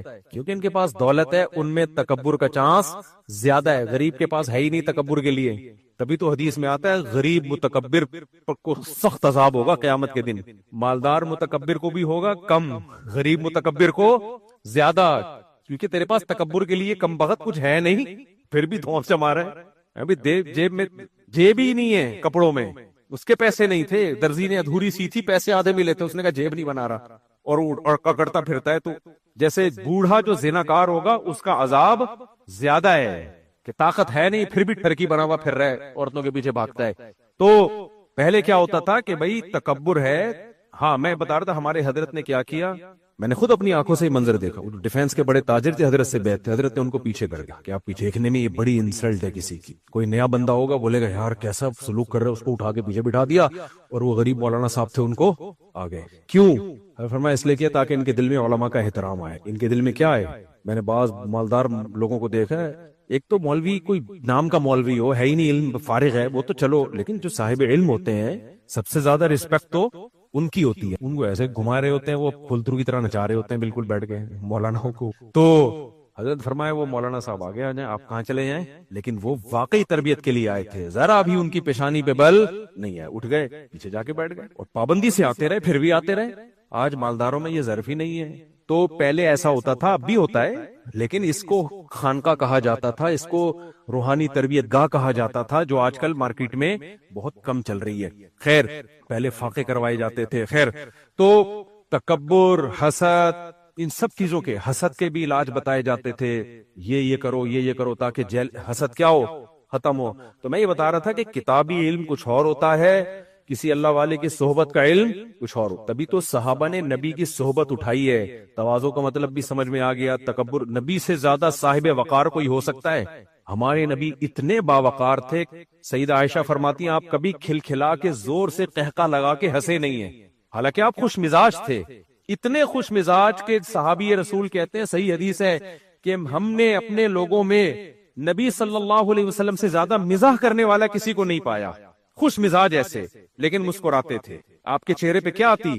مسکراہٹ، خوشی کی بات ہوتی، مزاح کی بات ہوتی، چہرہ چمک اٹھتا تھا آپ کا، صحابہ سمجھ جاتے تھے آپ کیا ہیں؟ خوش ہیں۔ اور ہم لوگ کی ہنسی دیکھو، ایک دفعہ میں بیٹھا ہوا، مجھے لگا کہ ٹائر پنچر ہوا ہے نا، ہوا نہیں نکلتی اس کر کے، ایک دم باہر جا کے دیکھا بندہ ہنس رہا ہے بیٹھ کے، عجیب عجیب اسٹائل کی ہنسی ہے ہم لوگوں کی، یہ نہیں پتا چل رہا ہوتا رو رہا ہے ہنس رہا ہے، ابھی تھوڑی دیر کے بعد رپورٹ آئے گی کہ یہ رونے کی خبر تھی یا ہنسنے کی۔ ہمارے نبی کو کیا کم غم پہنچے ہیں؟ وقار کا پتہ ہنسنے سے بھی چلتا ہے، رونے سے بھی پتہ چلتا ہے۔ ہمارے یہاں جب ہنستے ہیں، ہاں میں نہیں کہہ رہا کہ آپ غلط کر رہے ہیں، لیکن ہم جتنے ہیں اتنا ہی وقار ہوگا نا ہمارا، لیکن نبی تو بہت زیادہ وقار تھا آپ صلی اللہ علیہ وسلم کا، لیکن تکبر زیرو، کبر نہیں تھا۔ کیسے؟ صحابی رسول کہتے ہیں کوئی بھی مدینہ کی بوڑھی خاتون آتی، آپ کو اپنے کوئی حاجت ہوتی نا اس کے لیے لے جاتی، آپ صلی اللہ علیہ وسلم اس کے ساتھ چل پڑتے۔ ایک عرب کے سردار نے کہا جب آپ نے دیکھا نا آپ سیدنا حسن حسین کو اتنا پیار کر رہے ہیں، اتنی عزت دے رہے ہیں، تو اس سردار نے بولا میرے 10 بیٹے ہیں، میں نے کبھی اپنے بیٹوں کو اس طرح سے پیار نہیں کیا، یعنی میں تو، آپ تو اس سے بھی بڑے سردار ہیں نا، پھر بھی آپ نے فرمایا جس کہ دل سے اللہ من لم یرحم لم یرحم، جو لوگوں پر رحم نہیں کرتا اس پہ رحم نہیں کیا، یہ تھا یا اس سے ملتے جلتے کوئی الفاظ تھے؟ تو آپ نے اپنی بیٹیوں کے ساتھ کیا سلوک کیا، آپ نے اپنی ازواج کے ساتھ، جو متکبر لوگ ہوتے ہیں جب تک عورت بیوی نہیں بنی ہوتی، آئی لو یو اور رومانس کی باتیں اور ٹھش پش کیا کچھ چل رہا ہوتا ہے، جہاں بیوی بن گئی کنٹرول میں، شادی کے شروع میں تو فٹ فاٹ رہتا ہے، اس کے بعد پھر کوئی ہے جو ایسی بات کرے اس سے اور رومانس کی، اور نہ ہمارے نبی نے دیکھو سیدہ خدیجہ کو وفات کے بعد بھی کبھی نہیں بھولے آپ، حالانکہ آپ سے عمر میں 15 سال بڑی تھی، 2 دفعہ بیوہ ہوئی ہیں۔ پھر سیدہ عائشہ کہتی ہیں کہ جہاں سے میں منہ لگا کے پانی پیتی، ہمارے نبی بھی برتن میں ادھر سی گھما۔ سمجھ میں نہیں آ رہی میرا خیال ہے بات؟ تکبر زیرو ہونے کی علامت ہے یا نہیں ہے؟ میں جب یہ واقعہ میں نے پڑھا نا، چونکہ میں تو خود بھگتا ہوا ہوں نا، مجھے پتا ہے یہ بہت کہنا بہت آسان ہے، لیکن اس کے لیے بہت بڑا ظرف چاہیے۔ باری تھی سیدہ زینب کی یا سیدہ عائشہ کی، نبی صلی اللہ علیہ وسلم کے گھر باری کس کی تھی؟ سیدہ عائشہ کی۔ مسجد نبوی میں آپ صلی اللہ علیہ وسلم صحابہ کے ساتھ کھڑے ہوئے ہیں، حضرت زینب نے حلوہ بنا کے یا کوئی اچھی چیز بنا کے بھیج دی، حضرت عائشہ کو غصہ آیا، شاید اس وقت پردے کی آیات نازل نہیں ہوئی تھی، صحابہ کے درمیان موجود تھی، حضرت عائشہ کو غصہ آیا کہ میری باری ہے تو حضرت زینب نے اس میں مداخلت کیوں؟ ظاہر سوکن کو تھوڑا ہوتا ہے نا، غیرت ہوتی ہے بھائی، یہ تو یہاں بیٹھ کے جب وہ کھائیں گے تو تعریف ادھر کی ہوگی نا، توجہ ادھر جائے گی، تو حضرت عائشہ نے غصہ آیا، حضرت عائشہ نے وہ نبی کے ہاتھ سے وہ برتن لے کے زمین پہ مار کے توڑ دی۔ میرے اور آپ کے ساتھ اگر یہ ہوتا اور آپ کے دوست موجود ہوتے تو کیا ری ایکشن ہوتا؟ ہم دوستوں کو بتا رہے ہوتے میری بیگم نے، تیری بھابھی نے یہ کیا، میں نے رکھ کے چھماٹ رسی، کہتے کہ نہیں کہتے؟ اب ڈرتا سسرال کے ٹکڑوں پہ نہیں پلتا میں، وہ ہوتے ہیں بیویوں سے ڈرنے والے جو سسرال کے ٹکڑوں پہ پلتے ہیں۔ میں آج تک اپنے سسر سے ایک تھیلا نہیں لیا، بس 2 کروڑ کا، استغفر اللہ، ایک تھیلا آج تک میں نے اپنے سسر سے نہیں لیا۔ تیری بھابھی نے یہ حرکت کی، مرد جوان مرد کا بچہ ہوں، جورو کا غلام نہیں ہو، دوست تو نے کیا رکھ کے ایک چماٹ مارا۔ بھائی ڈرتا ورتا نہیں ہے تیرا بھائی کسی سے، یہ ہوتا کہ نہیں ہوتا؟ چماٹ نہ بھی لگاتے، لگانے کا دل تو چاہتا نا، کیا خیال ہے؟ ڈانٹتے مارتے ذلیل کرتے، بولتے یار دوستوں کے سامنے تم نے ہماری بے عزتی کر دی، کیا خیال ہے؟ دوستوں کے سامنے ذلیل کر دیا، دوست کیا بولیں گے یار باہر، میں اپنا بتا رہا ہوں اپنا ری ایکشن، لوگ بولیں گے گھر میں تو بڑا یہ بڑے جو ہے باتیں کرتا ہے، میرا روب ہے، اور یہ کیا یہ تیرا روب ہے؟ اب ساری زندگی میں بتاتا رہوں گا میرا بڑا روب، لوگ مانیں گے؟ ارے تیری بیگم نے اسی اٹھا کے، ہمارے ساتھ یہ ہوتا نا یار، نبی صلی اللہ علیہ وسلم کے سامنے جان دینے والے لوگ موجود ہیں، گردنیں کٹانے والے لوگ موجود ہیں، آپ سے بڑا لیڈر اس کائنات میں کوئی پیدا نہیں ہوا، جتنی محبت آپ سے کی گئی ہے اتنی کسی سے نہیں کی گئی، لیکن ہم ظرف دیکھو، برتن توڑا ہے اور نبی نے فرمایا غارت امکم، اس کی ایک تعویل کی کہ تمہاری ماں کو غیرت آ گئی، نہیں ہے سمجھو بات بھائی، تمہاری ماں کو کیا گئی؟ غیرت میں ہو جاتا ہے، کوئی غصہ نہیں، برتن اٹھایا اور سمیٹ دیا اس کو۔ تکبر کے ساتھ یہ ہو سکتا ہے؟ کیا خیال ہے بھائی؟ آپ کہہ سکتے ہو ایک دن ایسا ہوا تھا ہمارے باس سے چائے کی پیالی ٹوٹ گئی تھی تو ہم نے بھی یہی کہا تھا کہ سر کوئی باس کے سامنے یہ ہو جاتا، ٹھیک ہے نا، باس کے سامنے آپ اگر جہاز میں سفر کر رہے ہیں چائے کی پیالی ٹوٹ جائے آپ سے تو ایئر ہوسٹس بھی کہہ دیتی ہے، بلکہ الٹا ایکسکیوز کر رہی ہوتی ہے، ابے غلطی میری ہے، ایکسکیوز تو کیوں کر رہی ہے؟ وہ کہے گی بھائی مجھے تنخواہ کس کی ملتی ہے، ایکسکیوز کی کرتی ہے، لوگوں کی غلطی ہائی لائٹ کرنے کی تنخواہ نہیں ملتی۔ تو تکبر بالکل بھی نہیں، ہمارے نبی صلی اللہ علیہ وسلم ذرا بھی کبر نہیں۔ تکبر میں ایک علامت یہ بھی ہے کہ انسان جو بات کہتا ہے اس پہ ڈٹ جاتا ہے، یہ بھی کبر ہے، اپنی رائے سے پیچھے نہیں ہٹتا، کیونکہ میں پیچھے ہٹوں گا لوگ بولیں گے ابے اس کی تو ایک رائے ہی نہیں ہے، تو پاگل ہے۔ ہوتا ہے کہ نہیں ہوتا؟ ایک جملہ منہ سے نکل گیا اب بس اسی پہ ڈٹ گئے۔ ہمارے نبی صلی اللہ علیہ وسلم کے پاس ایک عرب کے سردار آئے، صدقہ خیرات مانگا، آپ نے فرمایا اللہ کی قسم تو میں کچھ بھی نہیں دوں، سمجھ رہے؟ وہ چلے گئے واپس۔ پھر آپ کو خیال آیا کہ نہیں ان کو دینا چاہیے، ان کو دینا چاہیے، آپ نے ان کو بلایا، فرمایا ان کو اتنے صدقے کی، اتنی بکریاں اور جو بھی تھا۔ اب صحابہ میں ہلچل مچ گئی کہ نبی صلی اللہ علیہ وسلم تو آپ سے ہم نے آپ نے قسم اٹھائی، ہم نبی کی قسم کیسے توڑوائیں، یہ تو نبی قسم توڑ رہے ہیں۔ تو آپ نے فرمایا کوئی بات نہیں، من حلف علی یمین فرآ غیرہا خیرا منہا فلیکفر عن یمینہ، آپ نے فرمایا اگر کوئی کسی بات پہ قسم اٹھا لے بعد میں اس کی رائے تبدیل ہو جائے تو کوئی بات نہیں، قسم توڑ دے، قسم کا کفارہ۔ پہلے میری رائے یہ تھی کہ نہیں دینا چاہیے، اب میری رائے کیا ہے؟ دیکھو شریعت کا مسئلہ اگر نبی بیان کر رہے ہیں وہ تو پتھر پہ لکیر ہے، اس میں آپ کی رائے چینج نہیں ہو سکتی۔ یہ شریعت کا مسئلہ تو نہیں ہے نا کہ اس کو صدقہ دینا چاہیے یا دینا مناسب نہیں ہے، یہ تو ایک رائے ہے نا، مناسب ہے یا نہیں ہے۔ تو آپ کی رائے، اور کتنی مضبوط رائے تھی کہ قسم اٹھائی آپ نے، لیکن جب وہ رائے چینج ہوئی تو آپ نے قسم کا کفارہ توڑ بھی دی، قسم کا کفارہ بھی ادا کیا۔ ہمارے ہاں کیا ہوتا ہے، بھائی میرے سے تو غلطی ہو ہی نہیں سکتی، میں کتنے اسکالرز کو جانتا ہوں غلطی ہوتی ہے، بھائی ایکسکیوز کر لو، ایکسکیوز نہیں کریں گے۔ کیوں؟ ہم نے اگر معافی مانگ لی تو لوگ کہیں گے ابے اس کی تو کسی بات کا اعتبار نہیں ہے، پہلے کچھ بولتا ہے اب کچھ بولتا ہے۔ بھائی انسان 100% درست رائے رکھ ہی نہیں سکتا، ہر چیز میں اس کی رائے تبدیل، مجتہدین کی رائے تبدیل ہوئی ہے، ابو حنیفہ رحمۃ اللہ علیہ کی رائے تبدیل ہوئی ہے، امام شافعی کی رائے تبدیل ہوئی، امام مالک نے ایک رائے کی کل اس سے رجوع کیا، تو میں اور آپ کون ہوتے ہیں؟ نبی صلی اللہ علیہ وسلم نے ایک رائے رکھی کل اس سے رجوع کیا، پالیسی چینج کی، نہیں اس طرح نہیں، اب اس طرح ہونا چاہیے۔ ہمارے ہاں بھائی زبان سے ایک لفظ نکل گیا، ابے تیرے پر وحی آ رہی ہے کیا؟ سیاسی رائے بھی چینج ہو سکتی ہے، کاروباری رائے بھی چینج ہو سکتی ہے، آپ کا طریقہ کار بھی چینج ہو سکتا ہے۔ جو جس کی طبیعت میں لچک ہوتی ہے نا وہ کامیاب زندگی گزارتا ہے، اور جو اڑ جائے کہ بس وہ کبھی بھی کامیاب زندگی نہیں گزارتا۔ ہمارے حضرت مفتی رشید احمد صاحب رحمہ اللہ تعالیٰ کے یہاں ایک پالیسی بنی تھی سیکیورٹی کے حوالے سے، حضرت نے نہیں سوری میں اور آسان مثال دیتا ہوں، ایک مسئلہ حضرت نے بیان کیا، چھوٹا سا مسئلہ ہے کہ جب ہم امام بعض دفعہ یہ ہوتا ہے کہ اس کو دوسری رکعت کے لیے کھڑے ہونا ہوتا ہے، لیکن وہ کھڑے نہیں ہوتا، وہ غلطی سے بیٹھ جاتا ہے، وہ سمجھتا ہے 2 رکعتیں ہو گئی ہیں حالانکہ 1 رکعت ہوئی ہوتی ہے، تو وہ اللہ اکبر کر کے کیا کرتا ہے؟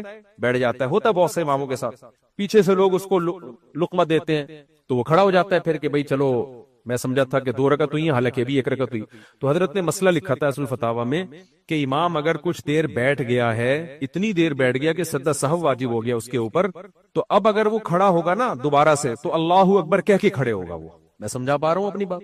بھائی 1 رکعت کے بعد امام کو کھڑے ہونا تھا لیکن کھڑے ہونے کے بجائے وہ بیٹھ گیا، اور اتنی دیر بیٹھ گیا، اتنی تاخیر ہو گئی کہ سجدہ صاحب اس پہ واجب ہو گیا۔ پیچھے سے لوگ سبحان اللہ کہہ رہے، امام کو یاد آیا تو امام کو چاہیے کیا کہے؟ اللہ اکبر کہہ کے کھڑے ہو جائے۔